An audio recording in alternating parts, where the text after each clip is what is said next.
Good evening, everyone. A good chodesh. And tonight we are beginning the third part of Tanya, Iggeret HaTeshuvah. It's a momentous occasion. And Megalgalan Zchus L'Yom Zakai. It's a very special day today. So first of all, today, obviously, Rosh Chodesh Nisan, which is the Yom HaShmini L'Miluim, the day when the Shechina came down to Klal Yisrael.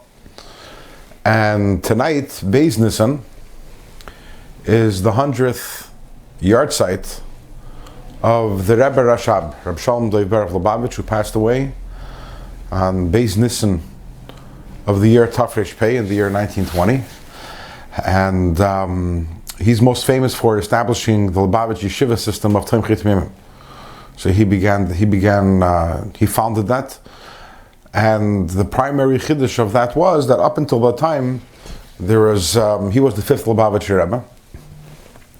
And obviously the Chassidim were learning Chassidus for the generations before then also, ever since the times of the Alter Rebbe, when the Alter Rebbe introduced Chassidus Chabad.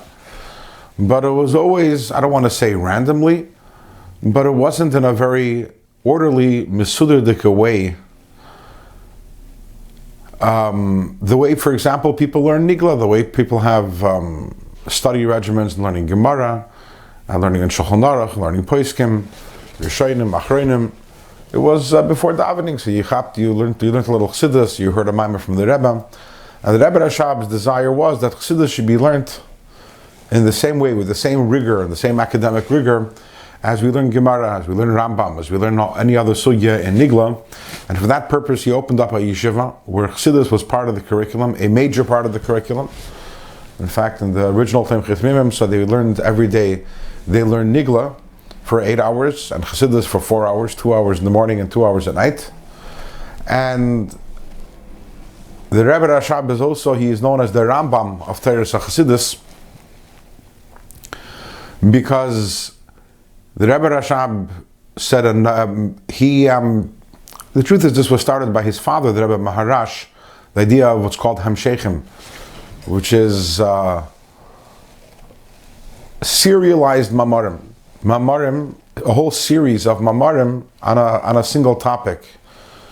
And the Rebbe Rashab made an art out of this with many different Hamshechim, many different sets of Mamarim. Two of the most famous ones. One is called Yom Tov Shel Rosh Hashanah Tafresh Samach Vav, which lasted for more than a year. Another one is called B'Shah Shekdimu Tafresh Ayin Beis, which lasted for around 3.5 years and only stopped because of World War I. Really, the Rebbe Rashab would have continued even longer. Sorry. Yeah. So he said 2/3 of it he said, the last third of it he only wrote, and we have it written. But he finished saying, the part that he finished saying, he started in Shavuos Tafresh Ayin Beis, and he ended in Cheshvan of Tafresh Ayin Vav, which is it's 3.5 years, and that's, had he not been the war, that would have continued. The saying it could have probably continued another 1.5 years or so. And this is the Rebbe Rashab's style of taking a certain topic in Chassidus and expanding upon it and explaining it from every single side. And this was instituted in Tomchei Tmimim, also the study of Chassidus in this way. So the Rebbe Rashab did very much to advance the study of Chassidus in a very organized, the study and understanding of Chassidus in a very organized way. And as mentioned, tonight is his 100th yard site. And a yard site, obviously, a Yom Hilula is a very big day, a Yom Mesugel, so it's a wonderful day to begin Iggeret HaTeshuvah. And it's also a Davar Barer, it's a clear thing that the Rebbe Rashab, where he is in his place in Gan Eden, is davening and beseeching Hashem on behalf of Klal Yisrael for Yeshuas and for Refuas, for all those who are currently in need of it. It's also Ashgacha Pratis that we're beginning to learn Iggeret HaTeshuvah, the third part of Tanya. Because Teshuvah is associated with Refuah. Chazal tell us, Gedela Teshuvah shemevi Refuah la'olam. Teshuvah brings Refuah. And the Pasuk says, V'shav v'rafa lay, we do Teshuvah, and that brings about Refuah.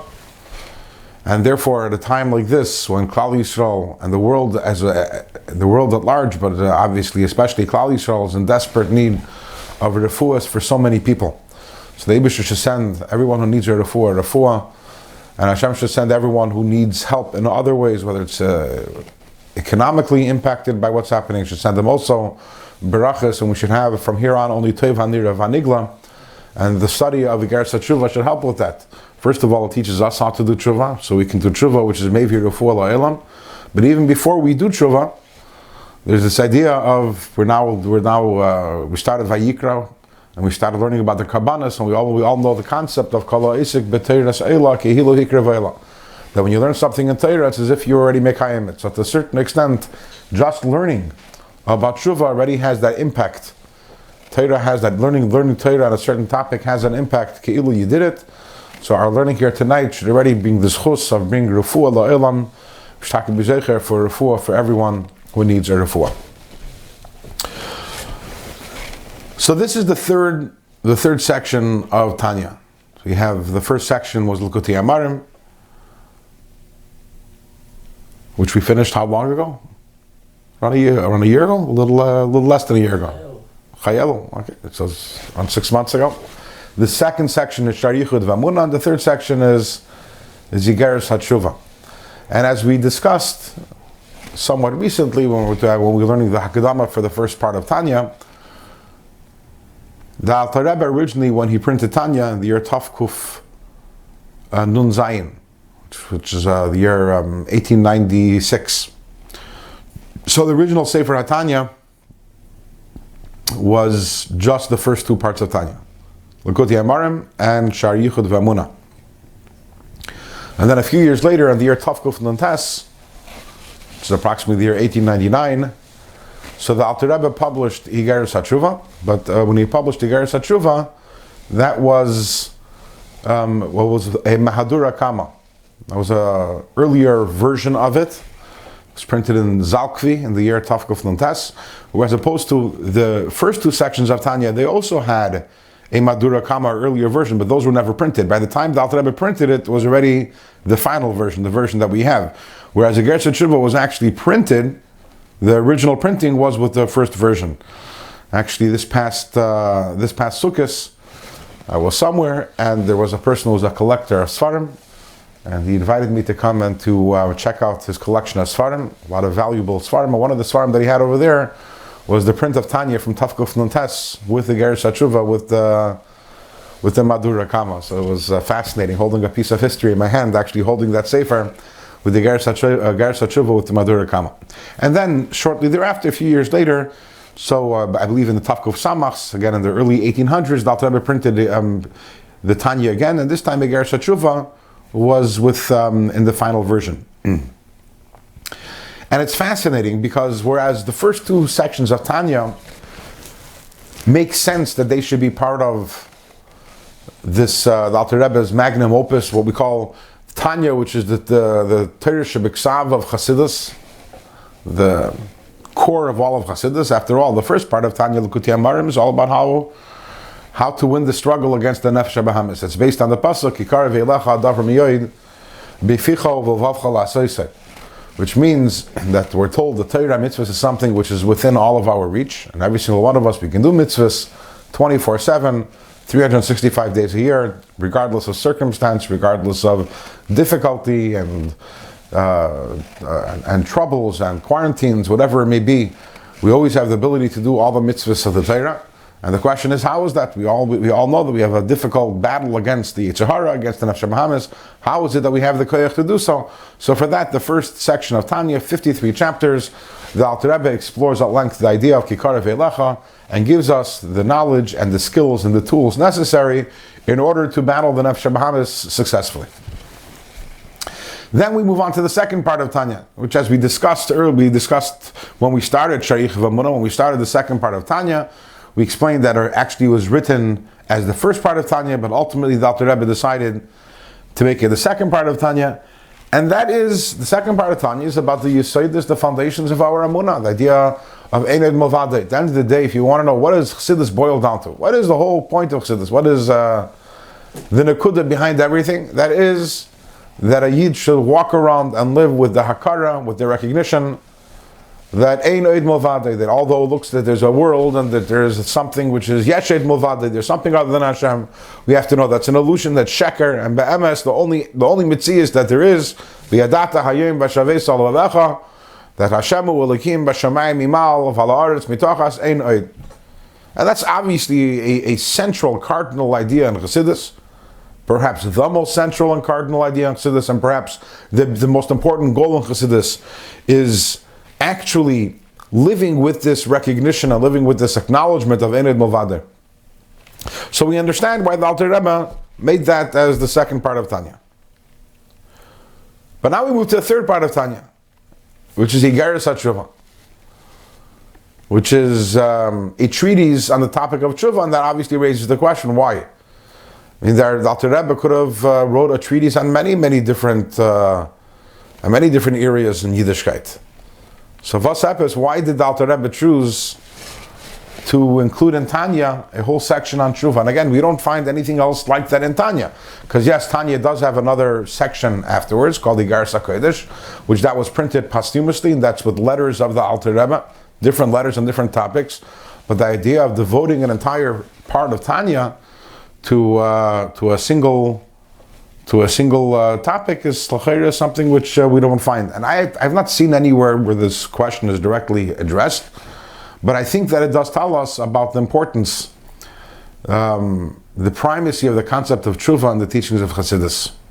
In fact, in different other places, the Alter Rebbe talks that the whole reason why the Eber Hashem created the worlds and sent down neshamas into this world is because He wanted the avodah of Teshuvah.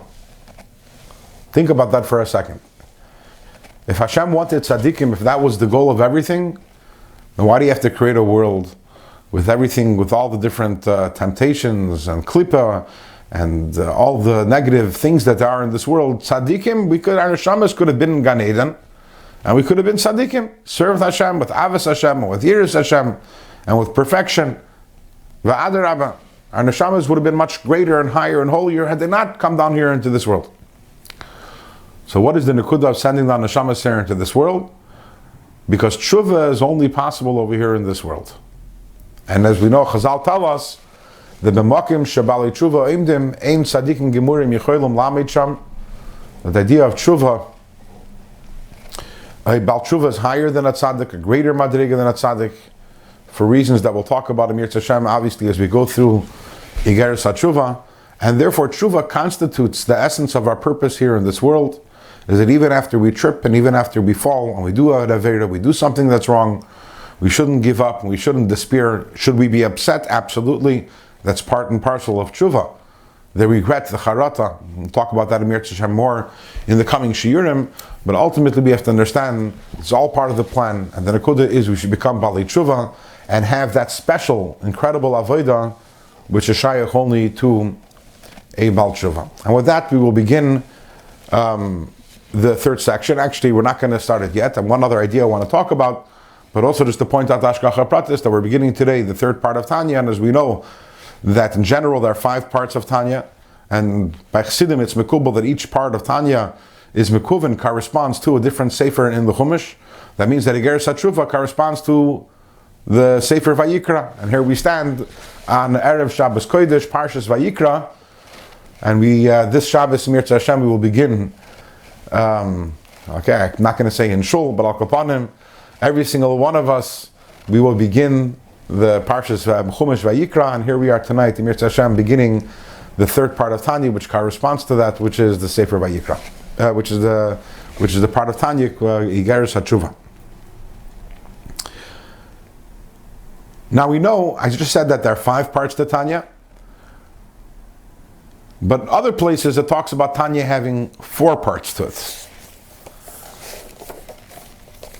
And that is because the 4th part of Tanya, which was printed posthumously, again, the 4th part, the first 3 parts of Tanya, Likutei Amarim, Shar Yichud V'Emunah, and Iggeres HaTeshuvah, as mentioned, were published by the Alter Rebbe during his lifetime.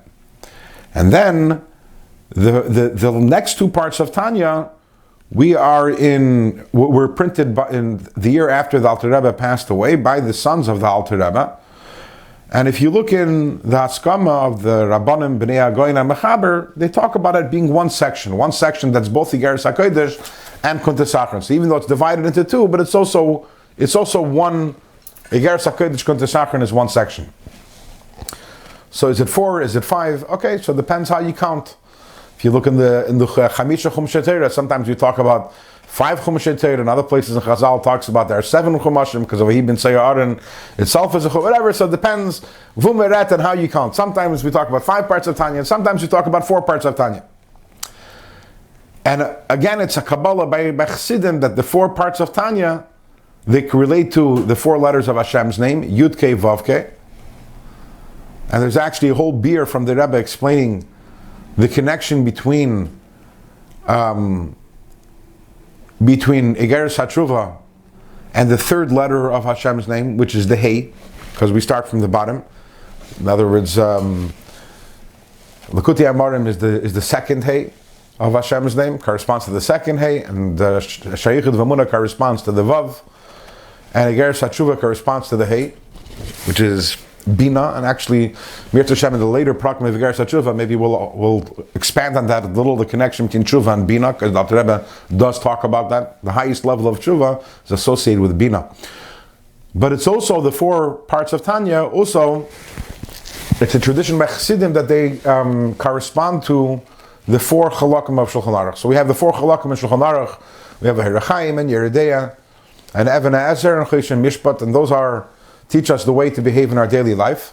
And then there's the Chassidus Shulchan Aruch, which tells us the way a Chassid has to live his life, Al Pi Chassidus, and those are the 4 sections of Tanya. So Likutei Amarim corresponds to Iggeret HaChaim, I think for obvious reasons. It's about the way of life. Likutei Amarim, the 53 chapters, teach us Pashan how to be able to navigate our daily life in a way which is true to our service of Hashem. And then Shayichud V'Munah corresponds to Yeridea, and Iggeres HaTeshuvah corresponds to Even HaEzer. What's the connection between Iggeres HaTeshuvah and Even HaEzer? So Even HaEzer deals primarily with halachas of women and marriage. The bulk of it is about the halachas of marriage and the halachas of divorce.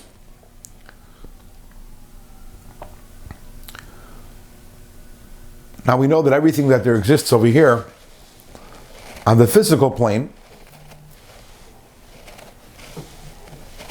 is, today everyone's busy talking about symptoms. That's the big conversation.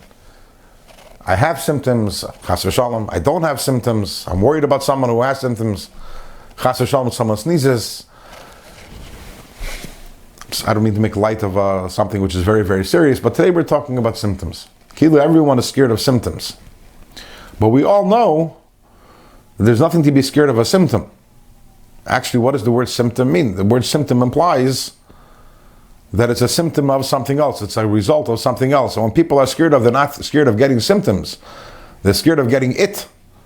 And it has symptoms. The only thing is it we can't see. We only see and experience the symptoms. But ba'etzem, it's not the symptoms that are the problem, but it's the it. It's the virus that's the problem.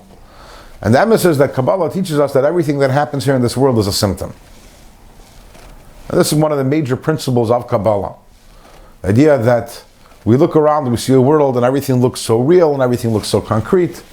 And the emes is everything that we see is a symptom. A symptom of what? Of that which is going on in the higher worlds, in the Olam B'Sol. So, when we talk about marriage and divorce, the very existence of male and female down here, and the fact that there's a marriage between male and a female, and the unfortunate possibility also of a divorce between male and female, these are all symptoms. These are all symptoms of a higher reality. And what is that higher reality? That higher reality is that there's a male and there's a female. The male is HaKadosh Baruch Hu, and the female is Klal Yisrael. And there's the possibility of marriage, and also, Rahman al-Islam, divorce between the supernal Chassan and Kala, which is Hashem and Klal Yisrael. What is marriage? Says Alter Rebbe explains earlier on in Tanya, I think in Perik Mem Vav, marriage, the idea of Kiddushin, we experience it every single time we do a mitzvah. In fact, before we do a mitzvah, what do we say? We say, Asher Kiddushanu b'mitzvaysav, which the word Kiddushanu which means that he sanctified us with his mitzvahs, but that also can mean that he was mekadosh us, that the Eibishter through the mitzvahs are the tabas, hakidushin, they are the ring through which Hashem is mekadosh Klal Yisrael, and when we do mitzvahs, we become one with Hashem, as the pasuk says, v'hayu lebasar echad. The Rebbe talks about this again earlier in Tanya.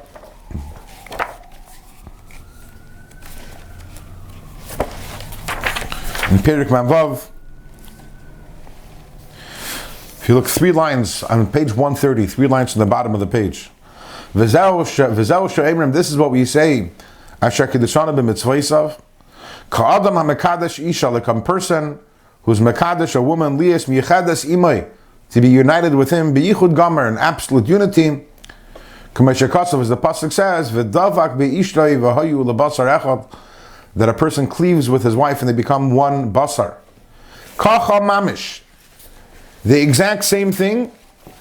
V'yeser al kein la'in case, and infinitely more so, hu yichud nefesh alikis, is the unity of the neshama ha'isakas b'toiro mitzvahs, the neshama that's involved and preoccupied with Torah and mitzvahs, and v'nefesh ha'chayunis u'l'vushein anal, and even also the nefesh ha'bahamis be'ir ein soif baruch hu, with the ir ein sof.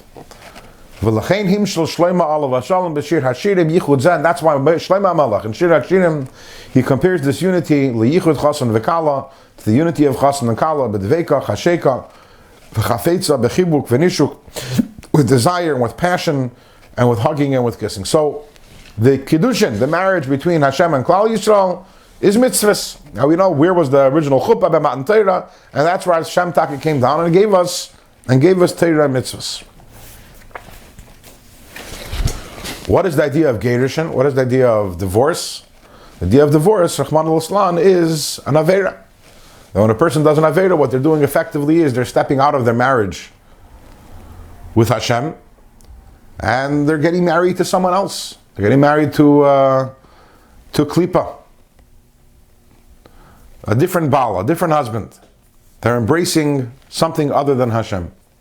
That's why every single aveira, in a way, is akin to infidelity. The Gemara tells us in Masechtas Yuma, however, that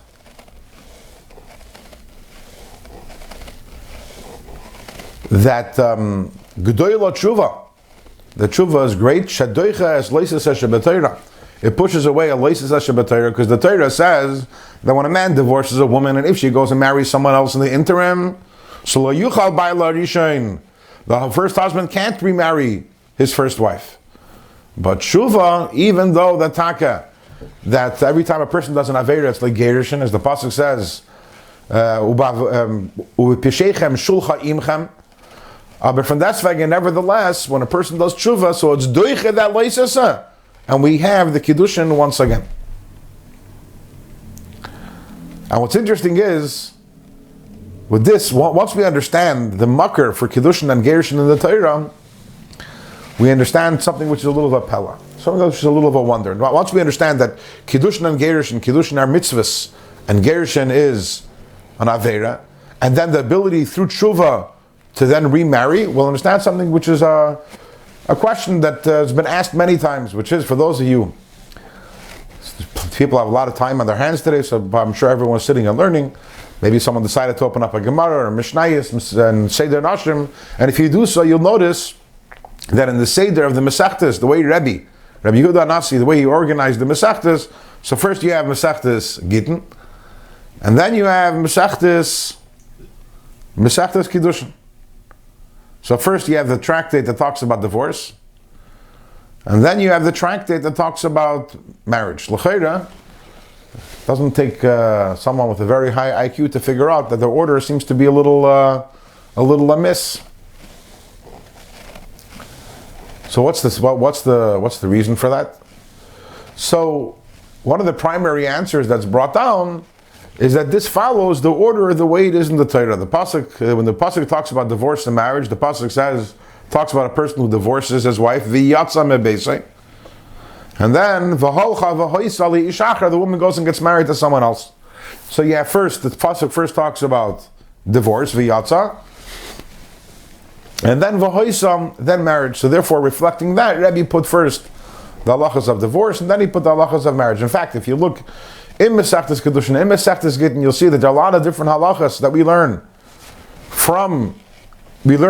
a lot of halachas regarding Kiddushin that we learn from Gerushin. For example, according to halacha, it's not done, but according to halacha, you can be mekadesh bishtar. Instead of giving a ring that's called kiddush, it's called kiddush kesef. Instead of giving something of monetary value, such as a ring, theoretically, you can go and you can write a shtar, write a document, and write hariyat mukudeshes liyan the document, and give it to and a man can give such a document to a woman in front of witnesses, and the kiddushin is fine, the kiddushin is valid. And why is that? Because since a get can be with a shtar, so because the pasuk says v'yatza v'hoisa, so therefore there's this comparison. We can learn different things from Gerushin to Kiddushin, and one of those things is they could be mekadesh with a shtar. But why taka? That only really pushes the question on the pasuk. So why does the pasuk talk first about Gerushin and then about Kiddushin? Not the other way around. So the Rebbe explains in a Sicha that if we were to go back to what we spoke about earlier, originally, which is that marriage and divorce, the real marriage and divorce is between Hashem and Klal Yisrael. Whatever we have down here is a symptom. So let us examine the way it is above, and then a lot of times a lot of questions will be answered. Why is there divorce? What is the purpose of divorce? The purpose of divorce, meaning the purpose of an Aveira, is the Kiddushin, the marriage that was going to happen again through Teshuvah. And once a person does Teshuvah, and then experiences Kiddushin on a higher level, that Kiddushin, that marriage with Hashem is so much more meaningful and so much deeper than the Kiddushin which is experienced by a tzaddik. So why did Hashem create this whole idea? Why did Hashem create the whole concept of Gerushin, of divorce? Again, we're talking about in the spiritual source, in the spiritual original idea of marriage and divorce. The purpose of divorce is in order to bring about the Kiddushin. It's not the other way around. Think about it. It's not chas v'shalom. The purpose of Kiddushin isn't divorce, but the purpose of divorce is Kiddushin. The purpose of divorce is this even stronger relationship that follows in the Kiddushin that follows the divorce, which is accomplished through Teshuvah. And that's why we have first Gittin and then Kiddushin, first divorce and then marriage, because in the spiritual reality that makes 100% sense. That the whole purpose of Gittin, the whole purpose of the divorce, the whole purpose of the Aveira is intended to lead to the Kiddushin, the deeper relationship that follows. So once we understand that the whole idea of marriage and divorce, or to be more specific the whole idea of divorce and marriage is all about this idea of Averis, which are followed by Teshuvah, then we can understand why Iggeret HaTeshuvah corresponds to Chesed Mishpat. After all, the whole Chesed Mishpat is what? Is the halachas of divorce and the halachas of marriage? Even Ezer. Now we understand why Iggeret HaTeshuvah corresponds to Even Ezer. Because Even Ezer, that's what it's about. Divorce and marriage. And that's really what Iggeret HaTeshuvah is also about. Iggeres HaTeshuvah is there to reveal that even if Chas v'Shalom Yid feels that the Pesheichem Shulcha Imchem, that the person feels that he's cut himself off from Hashem, that's taka what is accomplished to an Aveira. That when a person does an Aveira, taka they're being detached, they're being cut off, severed, Rahman al from Hashem, at least in a revealed way. So we have to know that there is still the possibility of marriage still exists. The idea of Teshuvah, which may be refuah, which heals the rift and heals everything, and that's the connection between Iggeret HaTeshuvah and Iggeres HaTeshuvah. Sorry?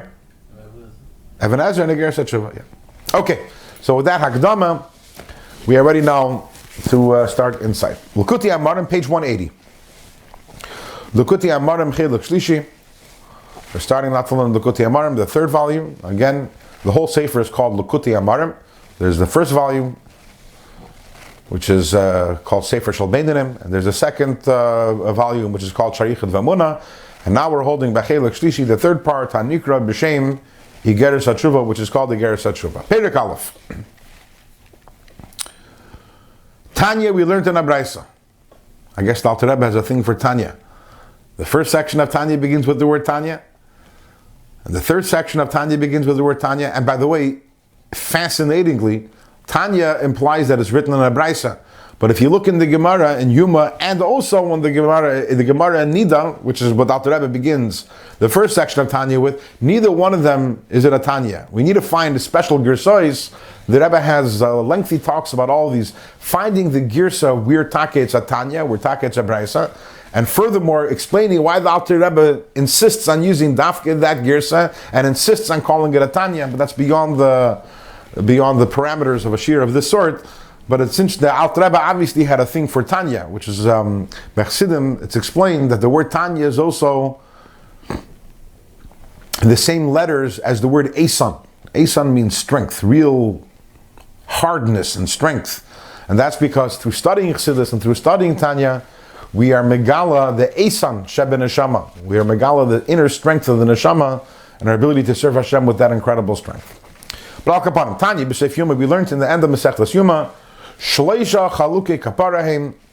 There are three different types of atonement. V'Teshuvah im kol echad, and each one of them must be accompanied by Teshuvah. Meaning that there are three different, as we'll see, there are three different types of Averas.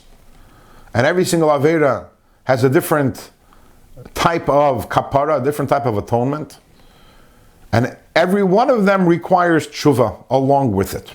Teshuvah is what the person does, and kapara is the atonement which is granted from above, or the atonement which results from that teshuvah. Number one. So, what is the first type of kapara and its corresponding teshuvah? Avral mitzvah saseh v'shav. A person transgressed a mitzvah saseh. Let's say a person didn't daven, didn't say krishma, didn't put on tefillin, didn't blow shofar, didn't make kiddush, whatever it may be. Something that the person was supposed to do and the person did not do it. And then the person did teshuvah. So Eini Zaz Misham, this person doesn't move from his spot before he is forgiven. In other words, forgiveness is granted immediately. There's nothing to delay. So if a person again did not do a mitzvah saseh, which he or she was obligated to do, as soon as the person does teshuvah, so mechila, forgiveness is immediately granted. If a person transgressed a negative commandment in the teshuvah, a person did something which the Torah says not to do. A person chas v'shalom ate treif, a person was mechal Shabbos, a person spoke lashon hara, whatever it may be. Okay, if it's ben adam l'chaveri, then there's also obviously the necessity to be meratzah, to appease and to make amends to the person who you offended. But there's also, anytime a person does a mitzvah leisasem, you have to do teshuvah. But then what happens? So then the Braisa says teshuvah toila. The teshuvah, it hangs. It's in limbo, so to say, the teshuvah. And you have to wait till, in order to attain kapara, to have atonement, you have to wait until Yom Kippur. So the teshuvah that a person does for mitzvah leisasa, that teshuvah is sufficient that the person is not punished. That's what it means. The teshuvah is in limbo. That person, the file will, so to say, put aside, and the person is not punished for that which they have done, but the kapara does not come until Yom Kippur.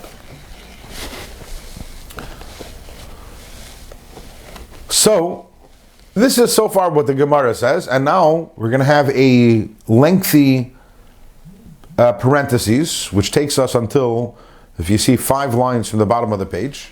And here the Alter Rebbe is going to analyze and elucidate that which the Braisa just said. And then we're going to continue with the Braisa. So far again, by the way, so far the Braisa, we said 2 different types of Averis. Mitzvah Saseh, which for that Teshuvah brings about an instant Mechila, instant atonement, instant forgiveness. And a Mitzvah Leisasa, and for that Teshuvah Toila, Teshuvah is a limbo, and Yom Kippurim Mechaper. And then later, the Braisa is going to continue. The third one is if a person is Chas v'Shalom Oiver, on Averis, which are Krisos and Mrs. Bezin. But we'll get to that later. Okay. But what is the immediate implication of that which we just learned? Which of the two is a more severe and worse offense? A mitzvah saseh or mitzvah leisasa? Is it worse to miss out on a mitzvah saseh, or is it worse to violate a mitzvah leisasa? So a simple read of the Braisa would imply that a mitzvah leisasa is by far the worst one. And that's why, when it comes to Teshuvah, it's much harder to do Teshuvah for mitzvah leisasa. Why? Because the damage that you did was greater. And therefore, Teshuvah on its own doesn't take care of it all. You have to wait until Yom Kippur, and for whatever Yom Kippur accomplishes, as we'll see soon what it is about Yom Kippur that accomplishes the kapara. But mitzvah saseh, the fact that if you missed out on doing a mitzvah immediately and you do Teshuvah immediately, you're forgiven, that will imply that it's not as bad.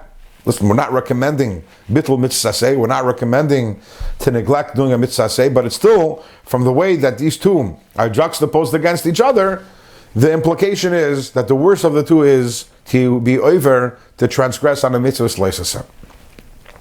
And by the way, that would be logical. Why is that logical? Because at the end of the day, what's the expression? Do no harm. When Hashem tells you not to do something and you did it, you did harm. You did something bad. As opposed to if Hashem tells you to do something, Hashem tells you, eat matzah on Pesach, and you didn't eat the matzah on Pesach. So what you did was you missed out on the opportunity to do something good. But you didn't do any harm. So it kind of makes sense that when you do harm, it's worse to do harm than not to do something positive. In other words, neglecting to do something which is a good thing, the chayr is not as bad as doing something which is actually a harmful thing. So therefore it makes sense that mitzvah saseh is easier to clean up, to take care of, to clean up the mess that you made. Again, you do Teshuvah, eini zaz misham ad shemoich lalei. You don't budge from the spot before you're granted forgiveness, as opposed to mitzvah leisasa, which is a more difficult and lengthier process because the damage is greater. That is the simple understanding of the Braisa, which the Alter Rebbe now will negate. Alter Rebbe is saying that's not the proper understanding of what's going on, and before doing so, the Alter Rebbe is going to introduce another issue, which is that we know there's a rule of esa doicha loisasa. What happens when you have a mitzvah saseh and a mitzvah leisasa which clash with each other? The classic example that's given for this is, let's say you have a garment which is a four-cornered garment, and it is made out of linen. So now you have to put treatise on it, min ha-Torah. The problem is that part of the mitzvah treatise akapanim, when it was done ketikuna, when it was done properly, was the mitzvah of tchelos, of adding blue strings to the treatise. And the blue strings that have to be added are wool. You can't have tchelos on a linen string. Together, the mitzvah of tchelos is on woolen strings. However, if you will tie tchelos on your tzitzis, so that is shatnus. I mean, Torah, it's a mitzvah leisa said that you're not allowed to wear wool and linen together. So what do we do? So the halacha is meikar hadim. The halacha is that esa decha leisa, the mitzvah say of wearing tchelas overrides the leisa, the prohibition against shatnus, and you're allowed to put on the tchelas. Okay, lepoil, by the way, just in case anyone wants to do this yourself in your own, you say don't do it yourself in your own house. Lepoil, we don't do that today. The Chacham said not to do it, but there was a side consideration. They were worried that a person who does that might end up also by mistake wearing this beged, this garment by night, and by night there is no chiyuv of tzitzis, and therefore there's only the loises and there isn't the essay. So therefore the Chachamim said that even by day also not to put chelas on the linen. But again, that's a technicality. In other words, the concept still remains, which is esa doicha loisasa. Another example is that there's a mitzvah of hishamer b'negat saras. Someone has a negat saras, so you have to guard it. You're not allowed to take a knife and cut off the skin or cut off that part where it is in order to be able to rid yourself of the tzaras. It's a mitzvah loisasa. It's an actual mitzvah loisasa, one of the 365 negative commandments. But what if there's a certain person has a mazel, let's say a baby or even an adult who never had a bris, and they get a negat tzaras, and the negat tzaras is mamish on the place of the bris. So here we have an essay and a loisasa, and they clash. The essay is to do a bris milah. The loisasa is yisham b'negat tzaras. So which one overrides which? The answer is you make the bris because essa doicha loisasa. For 1 second. If a loisasa, if the damage done by doing an avera is greater, is more severe than the damage done by not doing a mitzvah, so when an essay and a loisasa are pitted against each other, you would say, l'chera, okay, don't do the mitzvah. And this way, at least, you won't do the damage of the loisasa. How do we reconcile what we're learning over here, which again appears to be telling us that the transgression of a loisasa is more serious and more severe than the abstaining of doing a mitzvah with the rule of essay decha loisasa? So the Gemara says in Soita that someone who learns Mishnah, I hope I'm quoting it right, that someone who learns Mishnah but not the Gemara and Paskin's halacha is mevali olam, destroys the world. Because the Mishnah is a bunch of halachas, but you don't have the reasons for the halachas. The problem is you can learn some halachas in the Mishnah, but you're not learning the Gemara. The Gemara gives you the reasons for the halachas, but because you don't know the reasons, you're gonna start comparing different cases. And you're going to end up making big mistakes because you don't really understand the reason for why the Mishnah gives a certain halacha, and you'll end up therefore making an incorrect comparison elsewhere, and you'll issue a wrong psak din. Alter Rebbe is telling us similarly over here. We have here a rule, essay decha loisasa. We have a rule also that when it comes to kiyum, when it comes to actually doing, and you have essay and a loisasa, essay decha loisasa. That's one rule. There's another rule, which is that when it comes to doing teshuvah, it's longer and more difficult to do teshuvah for a loisasa. And although they might seem to contradict each other, that's if you don't understand the reasons behind either one of them. The Alter Rebbe right now is going to clarify the reason for both of them, and once that happens, all the questions will fall away, and also our assumptions, which we made earlier, the assumption we made earlier that a mitzvah loisasa is more severe than asay, that's also will fall away. Let's do this inside. Pirush, 4 lines from the top of page 180. Pirush, this means to say, even though when it comes to the kiyum, the observance of a mitzvah, so we know, mitzvah asay gedoyla shadeches leisasa. A mitzvah asay is greater and takes precedence, and it pushes away leisasa. Hainu mushum, what is the reason for that? When a person does a mitzvah, you draw down light and a hashpa in the higher worlds from the light of the infinite light of the Eir Ein Sof. As the Zohar tells us, the Ramach Pikunin, the 248 mitzvahs asay, inun, they are Ramach, Eivin, and the Malka, they are the 248 limbs of the King of Hashem. What does that mean? What is a limb? A limb, we know the human being has 248 limbs, and Hashem also Kaviyachal has 248 limbs. A limb is a vehicle for the life force, the chayis of the nefesh, of the neshama. Every limb that you have, every finger you have, every toe that you have, every other limb that you have is alive. It's a keli, to draw down the eir and chayis of the nefesh. If you decide, you're bored these days, and you decide that you're going to take a a pencil and crazy glue it right over here between your two fingers, you don't have 249 limbs. Even though it's appended, it's attached to you, but it's not alive. A limb is something which is alive and draws down the life from the nefesh, and by the way, it draws a unique life and energy from the nefesh also.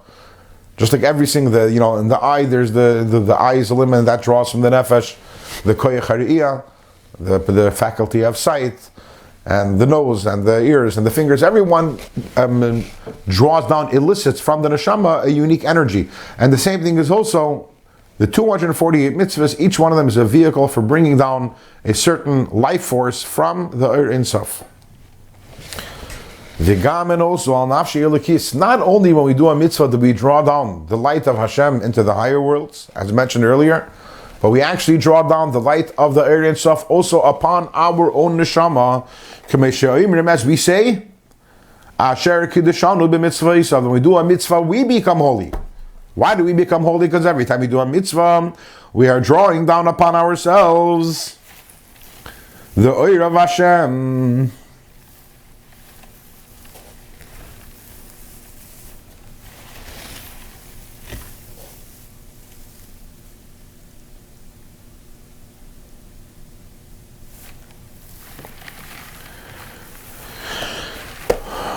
Okay, let's do a little. The order and the way the Alter Rebbe presents the ideas is maybe a drop confusing for. I want to say a little outside what the Alter Rebbe is going to say. So when a person does a mitzvah, they draw down the light of Hashem in the higher worlds and also upon their own neshama. When they don't do a mitzvah, so it's a missed opportunity to have drawn down the Eir Ein Sof into the higher worlds and into their own neshama. But no damage was done. However, when a person does an avera, a person is over, transgresses a mitzvah leisasa. So there's the Alter Rebbe will explain. We'll do it inside soon. You actually make a pagam, you cause a blemish in your own neshama, and also in the source of your neshama in the higher worlds.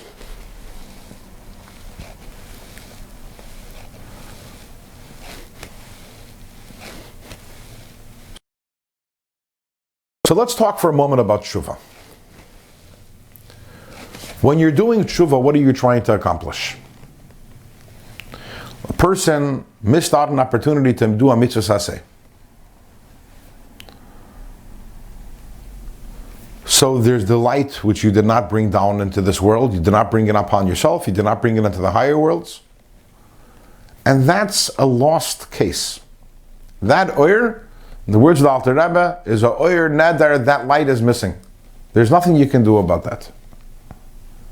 So let's say you miss saying Krishma once. So you do Teshuvah and you're going to say Krishma from now every single day for the rest of your life, morning and night. That's really nice. That from now on you're going to say Krishma. But that's light that you were supposed to bring tomorrow and the next day and the next day. The light that you missed out on bringing into the world with yesterday's Krishma, that is a mu'uvas lo yuchal liskoin. That is a mess up which can never be fixed. So what are we trying to accomplish when we are doing Teshuvah? What we're trying to accomplish is that when I did a mitzvah, besides for the fact that there's a light that I didn't draw down when I missed an opportunity to do a mitzvah, I was also moirid in Hashem. I rebelled against Hashem. So I am doing Teshuvah, I'm going to Hashem and I'm saying, Hashem, I'm sorry, please forgive me. Hashem says, I'm going to forgive you right away. But that which you messed up, in other words, the oil that you were meant to bring into the world and you didn't bring in, that's, as they say, that's spilt milk. It's a lost opportunity. There's nothing you can do about that.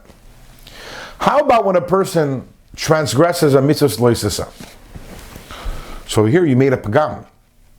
You made actually a blemish in yourself, and this pagam, the blemish that you made yourself and in the higher worlds, that needs to be fixed. That's not easy. You have to clean that up.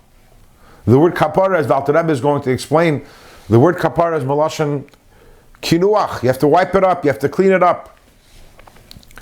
So over here, there are two things you need to accomplish. Number one, you need to accomplish is also you rebelled against Hashem. You need to ask forgiveness. But there also, the mess needs to be cleaned up. And that mess can't be cleaned up. The power to clean up that mess comes from Yom Kippur. That's why you have to wait until Yom Kippur.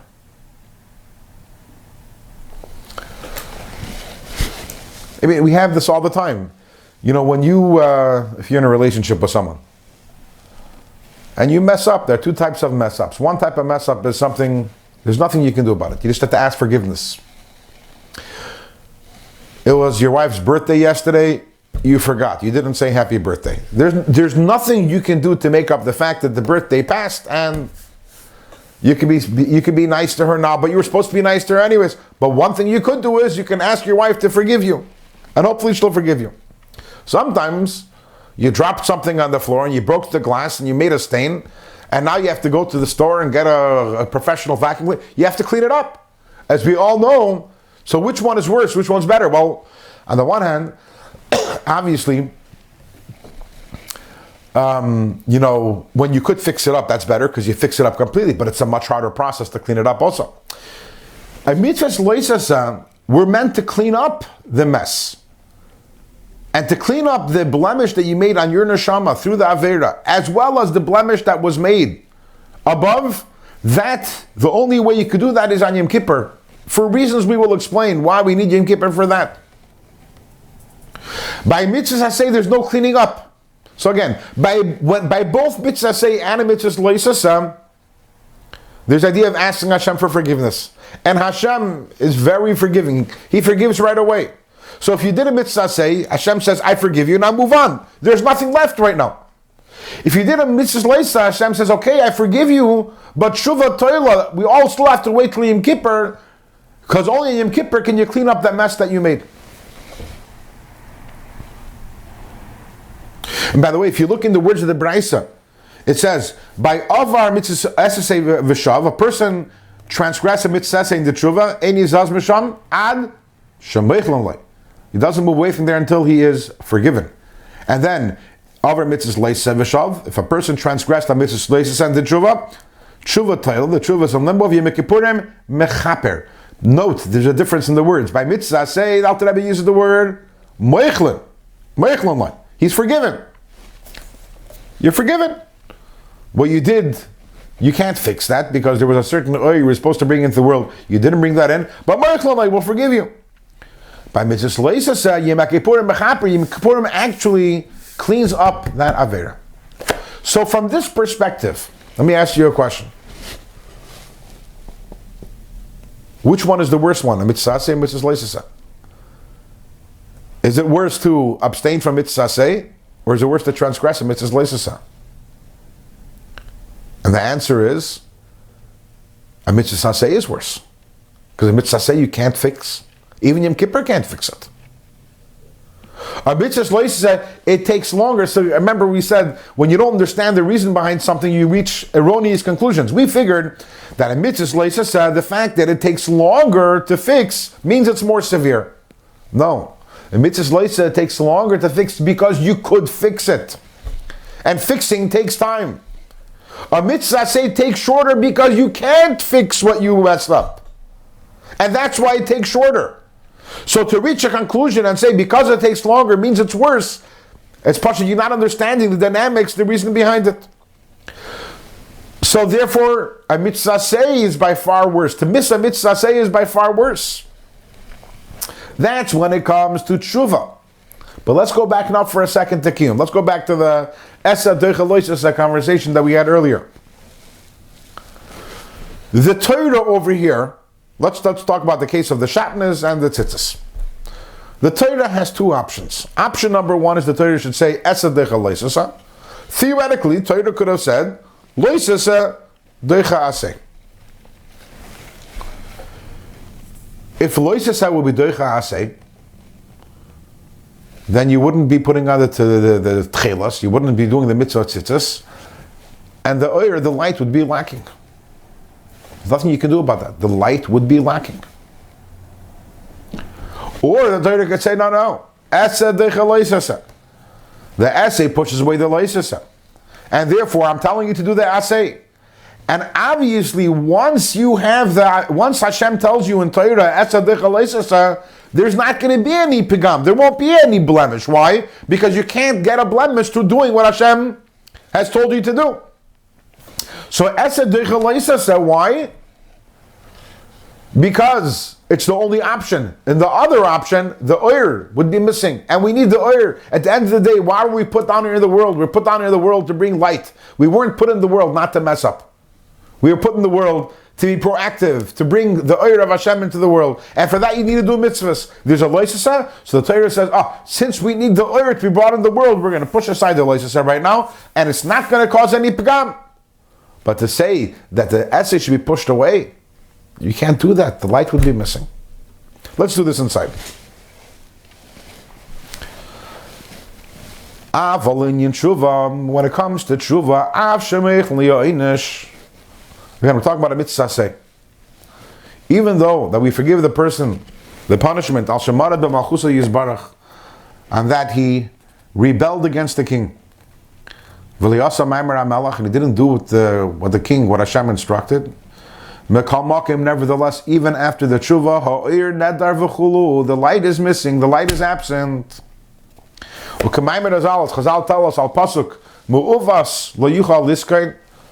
Who is someone who messed up and cannot fix it? That's someone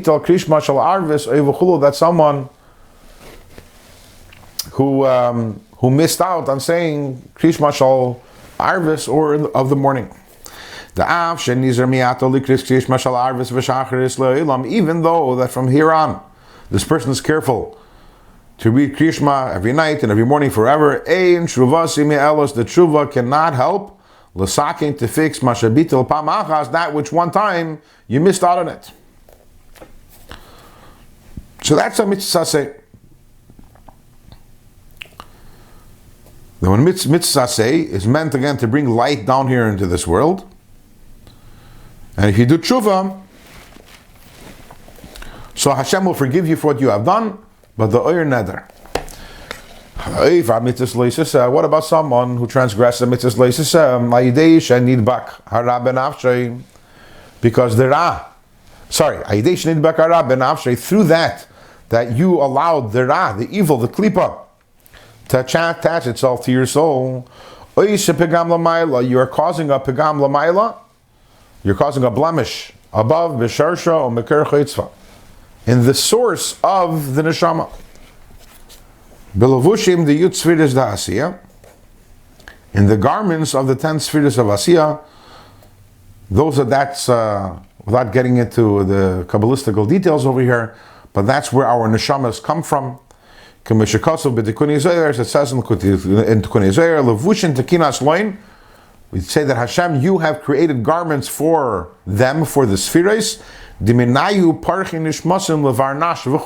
which come neshamas for the human beings. Lakach, and therefore, ein kapara l'nafshay. Therefore, there can't be no kapara for your soul, no cleansing of your soul. V'lo l'mayla, and also you can't fix the damage that you did above ad Yom Kippurim, until Yom Kippur. Why do you have to wait till Yom Kippur to remedy your neshama, to fix the neshama, to fix above? That Hashem, we will talk about next year and next week's year. Have a good Shabbos, everyone. Stay safe, stay healthy, stay happy, and it's time to enter a Geula mindset. We're entering the month of Nisan, and we should all have our own personal Geula and live in a way of Geula and be Zeicha Taka to the Geula of all of Klal Yisrael.